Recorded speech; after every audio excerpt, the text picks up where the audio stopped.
I remember something you said a while ago, and it always stuck with me, which is that consciousness should have been part of the picture from the beginning, but now it's really the last thing on the table.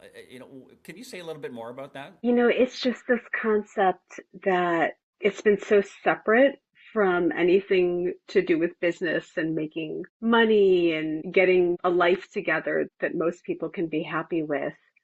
Um, they've had to really separate that. That's something that people tend to kind of whisper about, and they look into consciousness often when they're in a really tough place or when they have the luxury of being in a really simple place that their needs are met, that things are good, and they realize that there's more to the picture. And that's when people start going into this, like sometimes when they're just really in a good place or really in a tough place. And society is having to look at that now. I'm not saying anything politically, but I think that most people can agree that there's a lot of division and people are having a tough time in general.